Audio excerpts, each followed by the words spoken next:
회를 뜨는 장인을 불러가지고 팥질을 살을 한 땀 한 땀 여며가지고요. 한 땀 한 땀 이렇게 회를 떠서 그걸로 젓갈을 담궜어요. 그래서 그 담근 젓갈을 엄마한테 선물로 보내.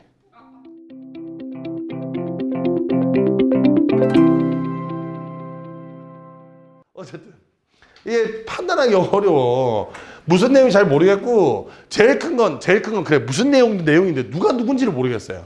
일단 보면 걔가 걔 같고 쟤가 쟤 같고 인물이 졸라 많은 것 같은데 인물이 몇 명 안 나오는 것 같고 막 느낌 같은 느낌밖에 없고 그래.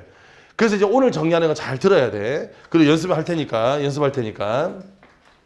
첫 번째, 우리가 고전소설 감상할 때 가장 유의해야 될 첫 번째는 뭐냐면 사람 이름이 이름으로 나오지 않는다는 점입니다. 그러니까 문제는 호칭이야. 문제는 호칭 문제가 있어. 자, 이 말이 무슨 말이냐면 잘 들어봐라. 고전소설 속 주인공이 최창이라고 할게요.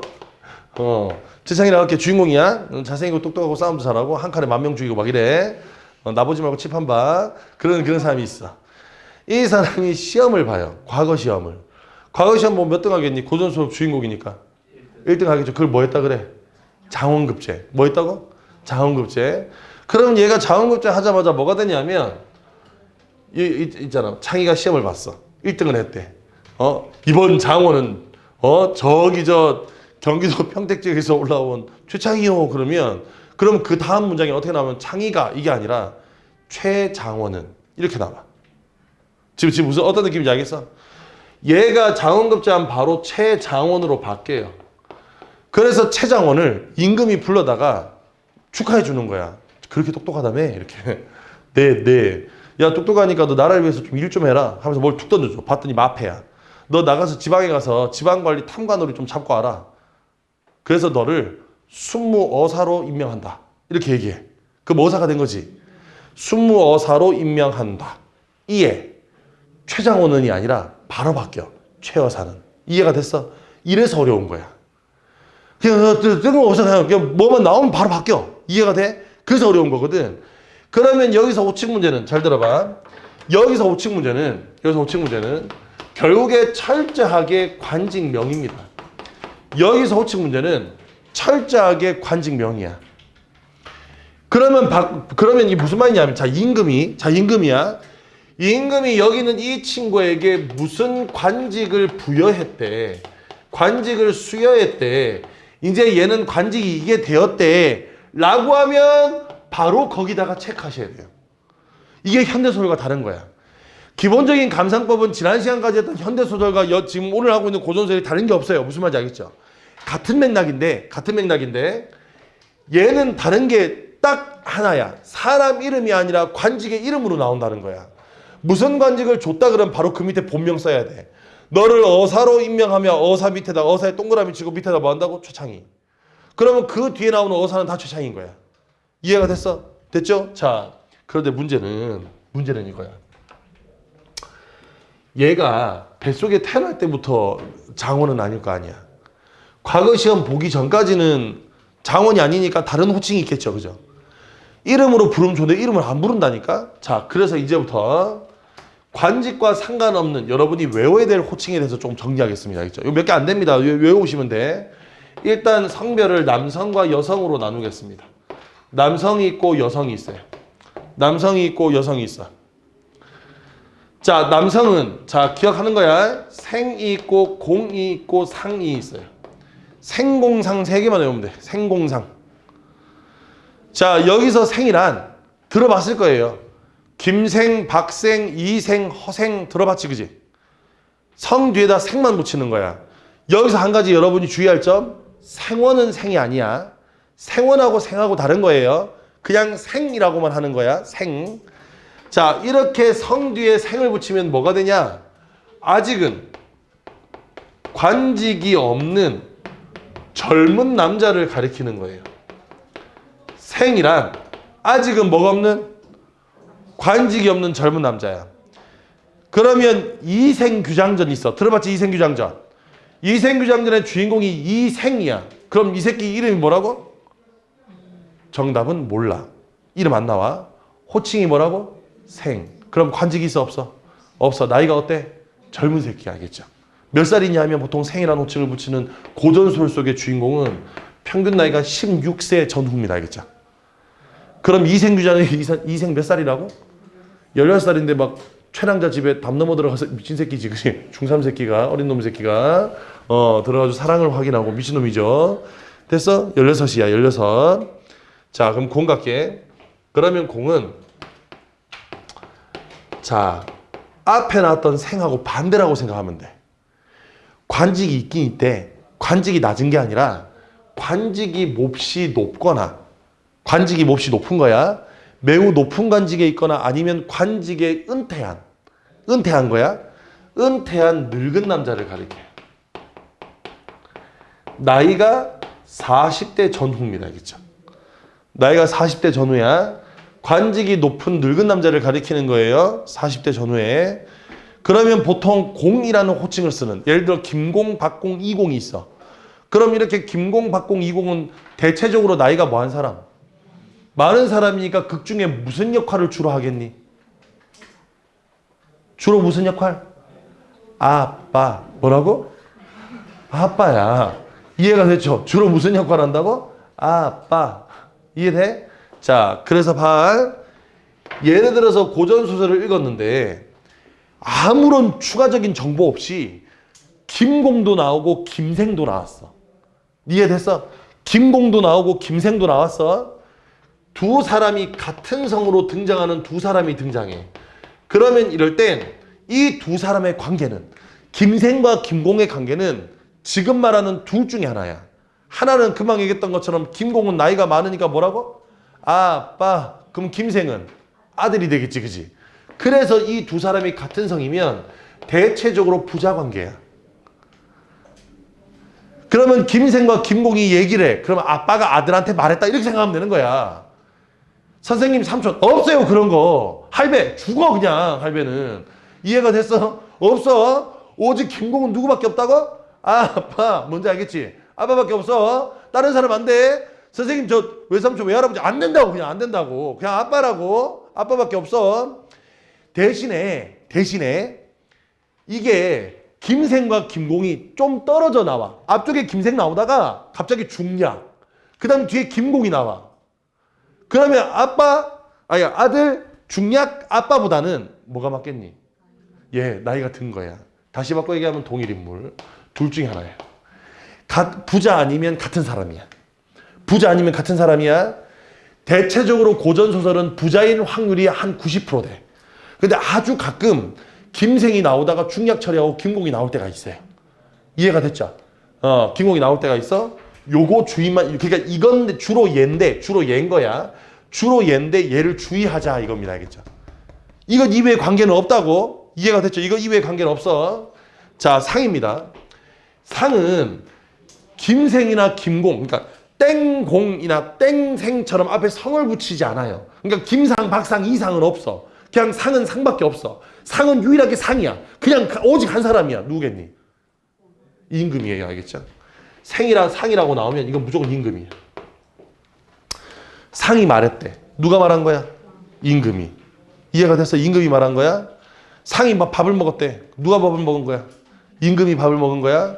자, 여기서 이제 추가적으로 기억할 거, 임금이라고 나오면 좋은데 이게 중국을 배경으로 하는 것들이 많아서 그러니까 임금이 아니라, 중국의 왕은 임금이 아니라 뭐라 그래? 예, 황제라고 해. 황제는 어디서부터 내려왔어? 보통 황제는 그 전 황제의 아들이긴 한데 하늘로부터 권력을 부여받았다 그래서 뭐라 부르냐면 천자라고 불러요. 그래서 고전소설 속에 천자라고 나오면 그 새끼 왕이야. 알겠죠? 이해가 돼서 그 새끼 왕이야. 자, 그럼 여자로 가겠습니다. 여자는 호칭 두 개밖에 없어요. 소저하고 부인이야. 그러면 얘는 딱 쓰는 순간 이 두 개를 어떻게 구분해야 되는지 알겠지, 그지? 김소저와 김부인이 있어. 그럼 김소저는 어떤 여자? 예, 아직 결혼 안 했어. 그러면 김부인은 어떤 여자?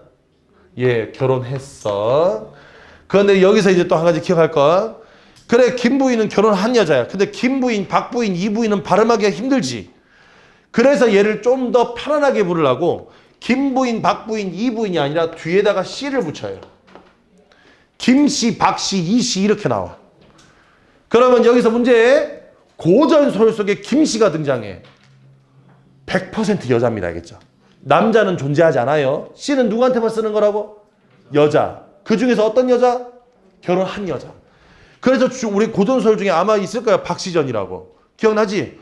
그래, 제목이 박시전이야. 성이 뭐? 박. 결혼했어 안 했어? 했어. 못생겨서 남편이 저 뒤에 뒷뜰에다가 집 줘놓고 거기다 처박아놨잖아. 나중에 꽃미녀 되니까 데리고 다니고. 나쁜 새끼. 무슨 말인지 알겠죠? 예. 그래서 얘 씨 붙이면 여자야. 자, 그럼 여기서 문제. 이 둘이 같은 성이야. 자, 고전서를 읽었는데 김소조도 나오고 김부희도 나왔어. 이번에 김소조도 나왔고 김부희도 나왔어. 무슨 관계? 예, 일단 모녀는 아니에요. 엄마상 따라가지 않잖아. 딸로 태어났다고 갑자기 엄마상 받지 않아요. 모녀는 성이 같은 사람이 아니야. 모녀는 성이 같은 사람이 아니야. 자매는 갖출 수 있죠. 근데 문제는 뭐냐면 자매가 주인공인 소설들은 자, 생각해봐. 언니는 결혼했으니까 김부인이라고 치자, 알겠죠? 동생은 결혼 안 했으니까 김소주라고 칠게. 그런데 그렇다고 치더라도 우리 알다시피 고전소설은 딱 시작하자마자 언니는 벌써 이미 결혼했고 이런 건 잘 안 나와. 어렸을 때부터 차곡차곡 성장해 나가지. 그럼 어렸을 때는 언니도 태어나자마자 결혼하진 않았을 거 아니야. 그러면 초반에는 계속 김소절 거 아니야. 졸라 헷갈리지 않겠어? 김소저가 김소저에게 말했다. 이게 헷갈리지 않겠니? 그래서 원래 자매가 주인공인 소설은 그렇게 호칭을 안 써요. 그러니까 이를테면 알지 않나? 자매가 주인공 콩지 팥지전 이런 거 있잖아. 왜? 콩지 팥지전, 장화 홍련전 이런 거 있잖아. 콩지성을 한 번도 알아본 적이 없잖아 우리가. 아이씨, 콩지성이 콩은 아닐 거 아니야. 아빠도 콩, 할배도 콩, 막 딸도 콩, 뭐 다 콩은 아닐 거 아니야. 그럼 팥지도 뭐야, 이 집 왔으니까 그럼 다시 콩지 돼야지. 팥이 아니라 콩이 돼야 될 거 아니야. 콩지성 최씨예요, 알겠죠? 최콩지야. 최콩지야? 아니, 최콩지가 지금 내가 내 선생님 성이 최씨, 그게 아니라 진짜 최콩지야. 나중에 한번 검색해 보세요. 콩지의 성은 최씨입니다, 알겠죠? 아빠가 최씨거든. 그러니까 팥지도 최팥지야. 최팥지야. 그래가지고 생각해봐. 그러면 어렸을 때 둘 다 사또랑 결혼하기 전에 콩지 사또랑 결혼 원래 부르려면 뭐라 불렀어야 돼 원래? 최소저 이렇게 불렀어야 된다고. 근데 팥지도 그럼 뭐가 돼? 그래도 최소자 아니야. 걔는 결혼하기 좀 쉽지 않았거든요. 그 원문에 그렇게 적혀 있어. 그 엄마가 있어, 새엄마. 새엄마는 이름 모르겠지 또. 맨날 새엄마 하니까 동화책 읽을 때. 배씨야, 배씨. 배씨성을 가지고 있거든. 배씨성을 가지고 있어. 그래서 배씨성을 가진 이웃마을 여자랑 재혼을 해요. 최자수가. 그래서 했는데 거기 이제 내가 한 말이야. 원문에 그렇게 적혀 있어. 원문에. 내 기억 속에 원문에. 옆마을에 있는 배씨와 개가를 하게 되었어. 재혼을 하게 된 거야. 이때 이제 배씨의 외모를 묘사해. 배씨의 외모 몹시 참혹하더라. 이렇게 나와요. 어떻게 생긴지 모르겠는데 참혹하더라. 이에 딸년이 하나 있는데 딸년 이름은 팥지인데 외모 그에 못지 않더라. 뭐 이렇게 나와. 그래서 결혼하기 쉽지 않아요. 예. 쉽지 않아. 평생 그냥 최소로 살아야 돼. 근데 문제는 최소 살아야 되는데 그럼 봐. 콩지가 결혼해서 샀더라. 그럼 최분이 됐지. 근데 문제는 또 이 얘기하면 또 길어지는데 팥지가 콩지를 살해하는 건 아나요? 팥지가 콩지를 살해해. 그리고 팥지가 콩지처럼 살아가. 이제 이러면 길어진대. 에이씨 모르겠다. 봐봐. 콩지 최자수가 살아서 어떤 마을에 그 마을에 예쁜 여자랑 결혼해가지고 살고 있었어. 그 엄마랑. 엄마 이름 까먹었다. 엄마랑 살고 있는데 엄마는 어차피 앞에서 일찍 돼지니까. 그래서 이제 애를 못 낳아가지고 막 빌었더니 선녀가 꿈에 나타나서 내가 네 몸속에 들어가 줄게 하면서 낳은 애가 콩지야. 콩지는 예뻐. 선녀의 환신이야. 근데 얼마 뒤에 엄마는 병 걸려 죽고 연말에 있던 배씨랑 결혼을 해요. 참혹하게 생긴. 왜 결혼했지? 그래가지고 결혼을 해. 그래서 와가지고 왜 괴롭히잖아. 팥지가 있어. 팥지가 콩지의 언니야 동생이야? 예, 언니예요. 팥지는 언니야. 그래서 새언니가 와서 괴롭혀. 그래서 막 밭에 나가서 바라가는데 막 홈이 막 부러지니까 울고 있으니까 황소 나타나서 밭 대신 갈아주고, 알죠? 밑 빠진 독에 막 물 붓고 있으니까 두꺼비 나타나서 내가 도와줄게 그러면서 그래서 막 독에 물 붓고, 그러다가 그 마을에 아주 잘생긴 젊은 새로운 사또가 옵니다. 그죠? 여기 잘생기고 봐야 돼. 잘생긴 새로운 사또가 와. 그래서 왔는데 그 사또의 버스데이 파티 때 동네 마을 주민 다 모아가지고 했는데 그때 콩지랑 눈 맞아서 결혼하잖아. 그래서 우리 보통 읽는 동화책은 행복하게 살았더래요 하고 끝나잖아. 그게 아니라 콩지 파티전은 거기서부터 시작이야. 결혼했어. 이제 여기부터 시작이야. 결혼했어요까지는 중요한 내용이 아니야. 결혼하겠지. 예쁜데. 예쁘니까 선의환신이라며. 설마 참혹한 애를 선택하겠냐고. 그래 좋아. 이제 결혼했어 이제. 결혼해서 살아가고 있는데 이에 질투심을 느꼈던 파치가 콩지를 불러내요. 그래서 그 마을 앞에 있던 연못에 불러내가지고 거기서 파치가 콩지를 밀어가지고 살해해. 그리고 그날부터 파치가 콩지인 척 살아가. 도대체 그게 어떻게 가능한지 나도 모르겠어. 사또 이 새끼 눈이 없나 봐. 어쨌든 그렇게 살아가. 이렇게 살아가고 있는데 옆집 마을 노파가 옆집에 사는 노파가 집에 불이 꺼졌어요. 아궁이에 불이 꺼져서 불씨를 얻으려고. 옛날에처럼 라이터가 있는 게 성냥이 있는 게 아니니까 불씨를 얻으려고 사또 집에 갔는데 콩지는 아무리 보다 대답이 없어. 그래서 이제 부엌에 들어가 봤더니 아궁이가 있길래 아궁이에서 불씨를 건지려고 막 뒤적뒤적 하는데 거기서 오색 구슬을 하나 발견해요. 노파가. 지금 다 처음 듣는 얘기죠, 그죠? 이 오색 구슬을 치마에 싸가지고 집에 도망을 옵니다. 보석인데 버려놨으니까 내 건데 싶어서 훔친 거야. 그래서 다락방에 숨겼는데 그날 밤 막 연기 모락모락 막 빛 막 오색 찬란 막 이렇게 나요. 그래서 다락방 문을 열어봤더니 거기에서 콩지의 음성이 들려. 콩지의 음성이 저 할매 나 죽었어. 뭐 이런 거 있잖아 왜? 이런 거 해. 그래가지고 뭐야? 그랬더니 나 억울해. 우리 남편 좀 만나게 해줘. 뭐 이런 얘기 한다고. 그래서 다음날 또 이제 노파가 원래 자기 생일도 아닌데 또 버스데이 파티를 준비해. 그래가지고 여기 사또를 불러. 사또 보고 오시라고. 그래서 사또가 와서 이제 음식을 먹으려고 젓가락을 딱 짚었는데 젓가락 짝이 안 맞아. 하나는 길고 하나는 짧아. 그래서 막 사또가 빡쳐. 야, 뭐야, 음식 먹으러 왔는데 젓가락이 왜 이래? 그랬더니 노파가 어쩔 줄 몰라 하는데 그때 병풍 뒤에서 여보 젓가락 짝이 안 맞는 건 그렇게 잘하시면서 왜 당신 짝이 안 맞는 건 그렇게 모르세요? 그래. 그러고 너 뭐야? 그랬더니 갑자기 콩지의 영혼 등장. 나 죽었다고. 저 연못 파보라고. 그래서 연못을 팠더니 거기서 콩지의 시체가 발견된 거야. 근데 콩지의 시체가 썩지 않았어. 자, 이따가 이야기하겠지만 고전설 속의 주인공이 죽고 났는데 시체가 발견돼 썩지 않으면 반드시 부활하세요. 알겠죠? 그래서 콩지는 나중에 부활하세요. 예, 죽은 자 가운데 살아나세요. 예, 부활하시고요. 그래서 이제 열받은 사또가 파치를 잡아다가 너 뭐야? 넌 콩지가 아니잖아. 그랬더니 자기 콩지라고 끝까지 우겨. 아닌데. 아닌데. 우겨. 그래가지고 사또가 빡쳐 졸라 때려요. 야, 곤장을 매우 쳐라. 이래. 간 100대 때렸어. 그랬더니 그제서야 파치가 저 사실은 파치였어요. 이렇게 한 거야. 그래서 자기가 속았잖아. 얼마나 빡쳐. 게다가 자기 동생을 죽였잖아. 이건 친족 살해 아니야.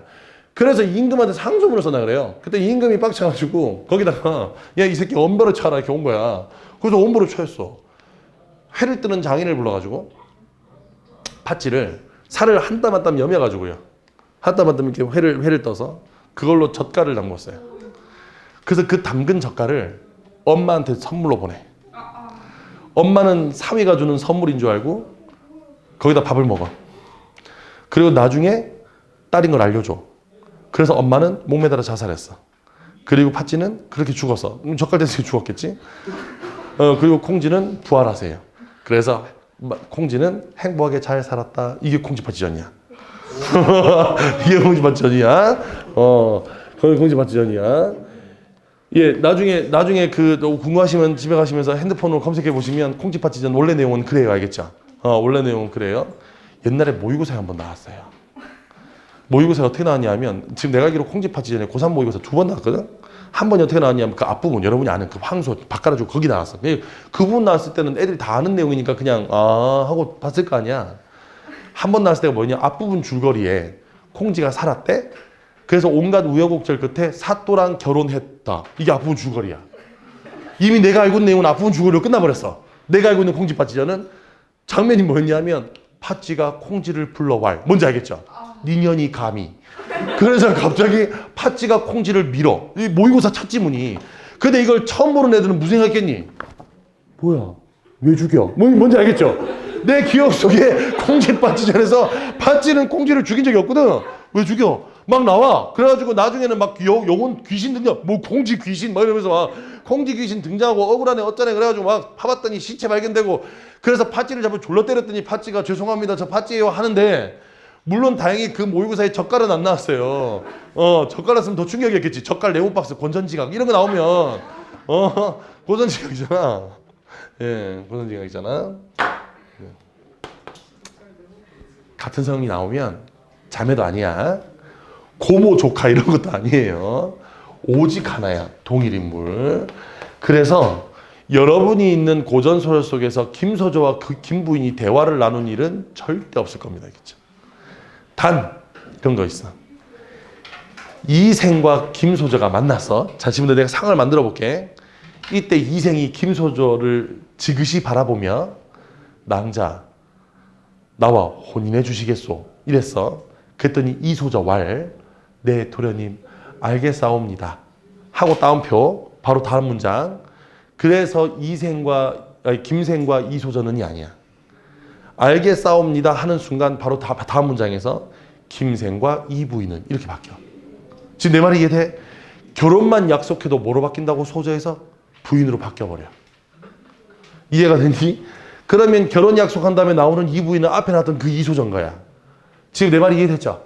그래서 여기서 이렇게 바뀌어도 바로 바뀝니다. 단 반대로 결혼했는데 쫓겨나 다시 바뀌어요. 뭐잖아, 미스로 바뀌면 돌싱 아니야. 돌싱이니까 다시 소저로 바뀌어요. 이해가 돼? 원래 이거였는데 쫓겨났어. 그럼 바로 이리로 갑니다. 알겠죠? 이 부인이 울며 집을 떠났다. 차설. 이 소저는 그 사람이야. 이게 그 사람이라고. 아까 이 부인은 집을 떠났다며. 그러면 그 차설 다음에 나온 이 소저는 그 이 부인이야. 이해가 됐죠? 집을 떠났으니까. 지금 내 말이 이해됐어? 요거만 안 헷갈리면 돼. 그러니까 결론적으로 말하면 성이 같잖아. 그러면 무조건 직계 아니면 같은 사람이야. 직계 아니면 같은 사람이야. 다른 사람일 수가 없어.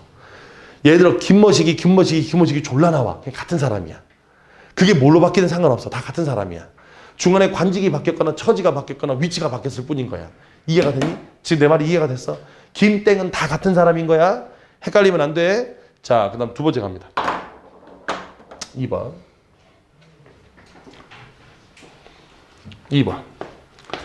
차설, 각설, 차시, 이때 이런 말들로 문단이 시작해.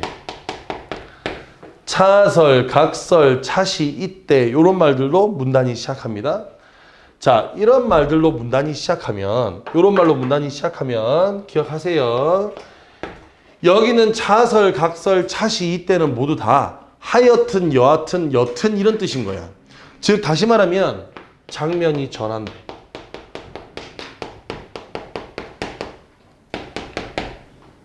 이 말들 나오면 다 장면이 전환됩니다. 됐죠? 그러면 장면이 전환된다는 말은 이 장면에서 뭐 해주셔야 되냐면, 이따가 연습할 거예요. 끊어 읽어주셔야 돼. 이해가 됐죠? 이 장면에서 끊어 읽어주셔야 돼. 끊어 읽어주셔야 돼. 자, 그 다음 세 번째 갑니다. 고전소설은 다른 소설에 비해서, 현대소설에 비해서 대화의 길이가 길어요. 대화의 길이가 길다는 게 어떤 느낌이냐면, 지금부터 내가 한번 또 소설 한번 써볼 테니까 한번 잘 들어봐. 철수하고 영희가 있어. 둘이 사귀는 사이야. 헤어진다고 칠게. 철수하고 영희가 만났어. 오늘따라 영희의 표정이 안 좋아. 그래서 철수가 말했어. 자기야, 무슨 일 있어? 영희, 아니 그냥 오빠 근데 나 할 말 있어. 뭔데? 우리 헤어져. 보통 이런 식이야. 이게 현대소설이야. 그럼 이걸 고전으로 바꿀게. 김생이 이 소절을 보며 소저, 오늘따라 안색이 무척 안 좋구려. 무슨 일이 있어? 예, 도련님, 제가 도련님께 드릴 말씀이 있사옵니다. 무슨 말이요? 한번 해보구려. 이 소저 도련님, 우리가 처음 만났을 때는 저기 있는 저 산에 새가 울고 꽃이 피던 아름다운 봄날이었지요. 뭐 이런 식인 거야. 느낌 오죠? 그죠? 저기 있는 저 굳건한 바위처럼 우리의 사랑도 굳건한 것이었습니다. 하지만 저 바위가 바람에 흩날려 한낱 먼지가 되어 흩어지듯 우리의 사랑도 그렇게 흩어지고 말았지요. 뭔지 알겠죠? 뭐 패왕이 별이와 이별하듯 형리가 점리와 이별하듯 그렇게 헤어지면 매우 슬프겠지만 짝이른 난새가 저기 있는 물에 자기 혼자 있는 모습을 비춰보고 슬퍼서 우는 것처럼 저도 그렇게 슬프게 울겠지만 우리의 만남은 여기까지인가 봅니다. 뭐 뭔지 알겠니? 이런 식이라고. 이런 식으로 쓴다고. 그러니까 앞에 겁나 많이 나와. 뭐가 나오냐면 자기의 처지를 다른 자기의 처지를 앞에 나왔던 자기의 처지를 요약해 주거나 자기의 처지를 비유해 주거나 자기의 처지를 고사 같은 데 인용해서 써요. 그래서 길어져. 이해됐어? 그래서 길어져. 이 길어지는 내용에 정작 하고 싶은 말은 여기 있는 이 말의 핵심 의도는 항상 그 대화의 마지막에 있다. 그 대화의 마지막에 있다. 정말 이 소설에서 이 인물이 하고 싶은 말은 그 대화의 마지막에 있어. 이해가 됐어? 요거 기억합니다. 자, 그 다음 네 번째 갈게요. 여기로 가서 요거 치우고 갈까? 자, 네 번째야. 4번. 자, 여러 가지 전형적인 패턴들이 있어. 지금부터 패턴을 좀 정리하겠습니다. 이 전형적인 패턴을 여러분이 조금 기억하시면 아마 고전소설을 읽는데 내용이 추론이 될 거야. 이 뒤에 흘러가는 내용이 어떻게 갈 거라는 게 추론이 될 겁니다. 알겠죠? 먼저 첫 번째입니다. 자, 형하고 동생하고 싸워. 자, 형하고 누구하고 싸운다고? 동생하고. 그러면 무조건 동생이 좋은 쪽, 형은 나쁜 놈이 알겠죠? 이해가 돼서 정해져 있어, 무조건. 왜냐하면 옛날은 가부장이라 모든 재산은 원래 누구한테 물려줘야 돼? 장남인 형한테 물려줘야 되는데 왜 싸우냐 하면 형이 병신 같거든. 그래서 아버지가 누굴 좋아해? 아들을. 근데 아들한테 재산을 물려주고 싶은데 물려주려고 하다가 일찍 돌아가셔. 불의의 사고 뭐 이런 걸로. 그럼 재산은 형한테 가는데 사람들이 그걸 인정해 안 해? 안 해. 그래서 형이 동생을 질투하기 시작하는 거야. 이해가 됐어? 그래서 갈등하는 거야, 보통은 패턴이. 그래서 둘이 갈등하면 무조건 동생이 좋은 쪽입니다. 처와 첩이 있어요. 처와 첩이 있어. 얘네가 갈등해. 그러면 무조건 이번엔 처가 좋은 쪽이고 첩이 나쁜 쪽입니다. 알겠죠? 보통은 새로 들어온 첩이 처의 자리를 밀어내기 위해서 모함합니다. 이해가 되니? 온갖 거짓말로 모함해요. 막 그 베갯머리에다가 무슨 뭐 허수아비 같은 거 꽂아놓고 부적 같은 거 붙이고 막 뭔지 알겠죠? 이런 거 한다고. 자, 세 번째입니다. 자, 서로의 사랑을 확인했어요. 두 사람이 서로의 사랑을 확인해. 서로의 사랑을 확인하는 거야. 도련님, 저도 도련님이 좋아요. 이런 거 했다고. 그러면 서로의 상의를 확인하면 반드시 그 뒤에 방해 요소가 나와. 사랑을 확인하면 거기서 사랑이 이루어지면 좋은데 무조건 사랑은 방해를 받아요. 요새 드라마도 그렇잖아. 남자 주인공, 여자 주인공이 사랑을 이뤘다 싶으면 꼭 그 뒤에서 우리 가서 아버지한테 얘기하자. 갔더니 아버지가 안 된다 이런 거 하잖아. 왜? 왜 아버지? 네 동생이다 뭐 이런 거 하잖아. 그러니까 무조건 사랑을 방해받는다고. 근데 이 방해받는 요소가 지금 현대의 무슨 드라마처럼 서로 남매이건 알고 보니 남매, 불치병 사고 그래서 신체 일부를 잃어 이런 거 안 나오고 주로 뭐와 관련이냐면 유교적 가치관하고 관련이 있어요. 자, 여기서 유교적 가치관이란 뭐 얘기하는 거냐면 효와 충입니다. 알겠죠? 자, 충보다 효를 앞에 쓴 이유가 있어. 주로 결혼을 방해하는 가장 대표적인 사람이 누구다? 아빠 혹은 엄마. 결혼을 데리고 가면 남매다는 아니야. 남매다 같은 막장은 없어. 데려가면 아빠가 뭘 한다고? 사실은 너 내가 어릴 적에 너의 혼인할 사람을 이미 정해놓았다. 이러고 이거야. 그러면 자, 여기서 이제 혼란스러운 거야. 나는 이 사람을 좋아하는데 이미 결혼할 사람이 정해져 있어. 그럼 어떻게 한다? 보통은 아버지 따라가요. 그게 문제인 거야. 이걸 이겨내는 게 아니라 아버지 따라가. 그래서 결국 아버지가 정해놓은 혼사처로 결혼을 갑니다. 그러면 남자 주인공은 시리에 빠져요. 그러다가 시름시름 앓다가 돼지입니다. 알겠죠? 되죠. 그리고 결혼한 여자 항상 불편하게 살아가. 그러다 어느 날 밤 꿈에 그 남자가 꿈에 나타나. 나 죽었어. 뭔지 알겠죠? 나 죽었어. 그래가지고 가가지고 무덤가를 파헤쳤더니 썩지 않은 남자 주인공의 시체가 발견되고 네, 남자 주인공 뭐 한다고? 부활하세요. 네, 부활하십니다. 이해가 됐죠? 뭐 그런 식이야. 이것도 마찬가지야. 그럼 충이면 누가 방해하겠니? 임금이지 뭐. 임금이지. 뭔지 알겠니? 딱 과거 시험 봤는데 얘가 장원급제야. 그래서 임금 앞에 갔더니 임금이 너 잘생겼네. 공부도 잘하고 너 싸움도 잘하니? 네. 그러면 야, 나 공주 하나 있는데 어때? 우리 공주 이쁘다. 그랬더니 싫어요. 왜? 결혼할 사람이 있어요.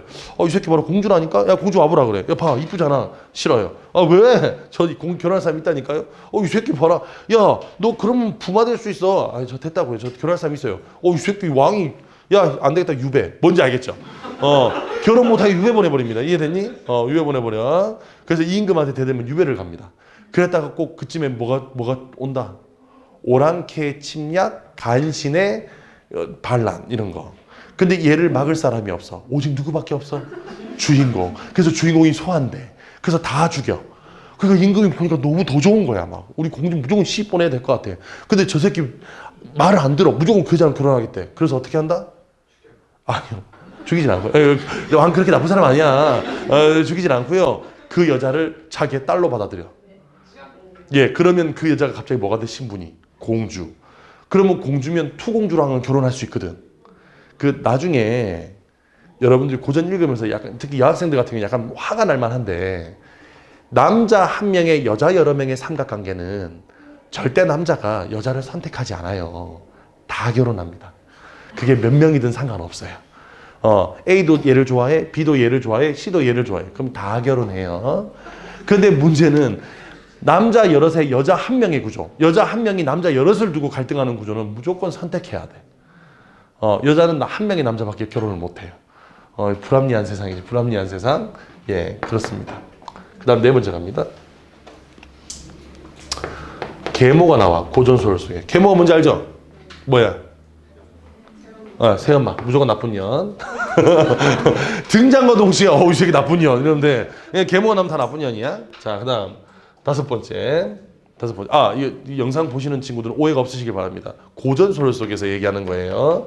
고전소설 속에서 괜히 뭐야? 아니야. 고전에서 말 조심해야 돼. 영상 나갈 건데 괜히 이런 거 나가는데 뭐 또 밑에 댓글에 계모 비하네. 계모 비하네. 뭐 그런 거 달릴 수 있으니까 계모 비하는 거 아니에요. 예, 그냥 고전소설이 그렇다는 얘기입니다. 알겠죠? 자, 그 다음 다섯 번째 갑니다. 다섯 번째. 중국이란 나라가 있어. 이 나라가 땡땡국과 전쟁 중이야. 자, 이때 땡땡국은 잘 들어봐. 이때 땡땡국은 조선은 아니야. 조선은 당연히 아니어야 되겠지?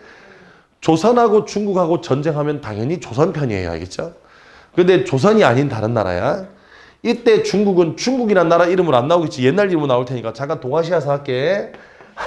한, 당, 송, 명 요런 나라들이야. 한당, 송명 요런 나라들이야. 여기에 청나라는 안 들어가. 청나라는 중국이 아니거든. 옛날 사람들 인식에. 왜냐하면 중국 민족이 세운 나라가 아니거든요. 만주족이 세운 거라서. 그래서 청나라는 안 들어가. 한당, 송명이야. 한나라, 당나라, 송나라, 명나라가 땡땡이란 나라랑 전쟁을 해. 그러면 무조건 중국이 좋은 쪽, 땡땡은 나쁜 놈입니다. 알겠죠? 무조건 중국이 좋은 쪽, 땡땡은 나쁜 쪽이야. 그래서 여기는 이 땡땡의 나라 이름이 뭐든 상관없이 결국에는 무슨 호칭으로 바뀌냐면, 얘도 호칭이 바뀌어. 무슨 호칭으로 바뀌냐면 중국 이외의 다른 나라는 다 뭐다? 오랑캐. 뭐라고? 오랑캐. 그래서 한자를 써요. 오랑캐, 호자를 써서 호국이라고 등장해. 그러면 고전소설 속에 호국이라고 등장하면 무조건 뭐라고? 오랑캐. 그러면 이 호국의 왕의 이름은 뭘까? 예, 호왕이야. 별거 없어요. 호왕이야. 오랑캐 왕. 그러면 고전소설 속에 호왕이라고 나오면 걔도 나쁜 애인 거야. 이해가 돼서 걔도 나쁜 애인 거야. 자, 이렇게 가셔야 됩니다. 자, 그 다음 여섯 번째. 이거는 뭐 별거 아니에요. 주인공이 죽었어. 아까 했던 거야. 주인공이 죽었어. 주인공이 죽었는데 시체가 뭐라고? 시체가 썩지 않고 시체가 그대로야. 그럼 무조건 다음 장면에서 뭐 하신다? 부활. 무조건 부활하세요. 주인공의 시체가 나왔는데 거의 죽은 사람처럼 생기지 않았어. 산 사람 같대. 그럼 부활하세요. 그 다음에 이번엔 주인공이 죽은 게 아닌데 못생겼어. 주인공이 뭐 했다고? 못생겼어. 팥쥐 같은 거 말고. 알겠죠? 메인 주인공이야. 메인 주인공이 못생겼어. 성격도 착하고 다 좋은데 못생겼어. 그러면 무조건 뒤에 가서 변신하십니다. 알겠죠? 뒤에 가서 변신하세요. 뒤에 가서 싹 갈아엎습니다. 무슨 말인지 알겠니? 싹 갈아엎어져요. 예를 들어 고전소설 중에 김원전이라고 있어. 김원전. 주인공 이름이 뭐겠니? 김원이겠지. 김원전이니까 김원일 거 아니야. 왜 김원이냐면 엄마가 애를 낳았어. 애가 이렇게 생겼어. 알이 아니라 그냥 이렇게 생겼다고. 이렇게. 눈, 코, 입, 팔, 다리 아무것도 없고 이렇게 생겼어. 그래서 동그랗다 그래가지고 아빠가 원이라고 이름을 지었어. 정확히 말하면 원이 아니라 구조. 원래 김구여야 되는데 원이라고 지었어. 아무것도 없어. 얼마나 흉측해. 그냥 애가 나왔는데 이렇게 생겼다. 이렇게 생겼다고. 그냥 공이 이렇게 공이야 그냥 이렇게 생겼다고. 그래서 아빠가 버려요 얘를. 너무 이상해서 얘를 갖다 버려. 그날 밤 떼굴떼굴 굴러 돌아옵니다. 떼굴떼굴 굴러가지고 집에 돌아와. 떼굴떼굴 돌아와가지고 아빠가 이렇게 밥을 먹는데 도대체 어떻게 그런 건 잘 모르겠는데 아빠가 보기엔 얘가 배고파 보였대. 어떻게? 뭐 하여튼 배고파 보였대. 그래가지고 이렇게 숟가락을 내밀었대. 이게 버전이 두 가지야. 갑자기 여기 동그란 데서 이렇게 홈이 생기더래. 그래서 숟가락을 넣었더니 밥을 먹어. 밥을 먹어. 얘도 이게 생명체라니까 밥을 먹어. 이게 한 번, 야, 더 극혐이 있어. 이게 첫 번째 버전이고 두 번째 버전은 이렇게 숟가락을 들이밀었더니 촉수가 나와. 그래가지고 밥을 받아 먹어. 장난 아니야? 그럼 밥을 받아 먹으면 얘가 자라. 이게 더 극혐이야. 얘가 자라. 얘가 먹을 때마다 조금씩 자라. 그래가지고 얼마 안 갔는데 방안 가득해졌어. 이 동그라미가. 방안 가득해졌어. 그래서 여기 더 이상 있을 수가 없으니까 뒤에다가 전각을 지어요. 그 전각 속에다 넣었더니 나중에 얘가 이제 10년을 그렇게 살거든? 10년을 그렇게 사니까 전각 가득해졌어. 얘가 졸라 성장해서 전각 가득해집니다. 그 가득해진 전각 가득해졌는데 10살 때였어. 아빠가 일 나갔다가 돌아왔더니 이상해. 그래가지고 들어가 봤더니 그 방안 가득하던 동그라미는 사라지고 어떤 남자아이가 계단에 앉아있는 거야. 그래서 너 뭐야? 그랬더니 소자 원이옵니다. 이래. 너 어떻게 된 거냐? 그랬더니 사실은 제가 전생에 죄를 지어서 보통 잘 들어봐라. 고전소설에서 요것도 하나 기억하면 죽거나 못생기는 건 주로 뭐가 관련이냐면 전생의 죄와 관련이 있어요. 뭐가 관련 있다고? 주인공 딱 나왔는데 겁나 못생겼어. 전생에 큰 죄를 지은 거야. 많은 죄. 팥쥐는 대역죄를 졌겠네.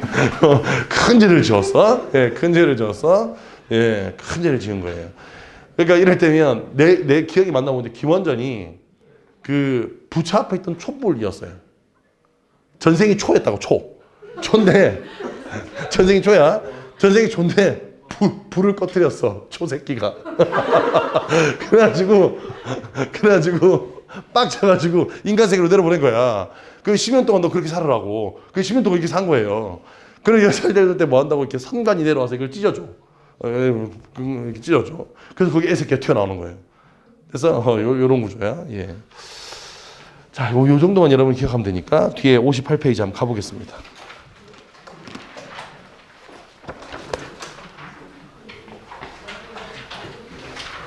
예, 쉽지 않습니다. 그죠? 예. 요거 지금 총 동원해서 한번 읽어볼게요. 요걸 지금 배워도 총 동원해서 한번 읽어볼 테니까 잘 봐.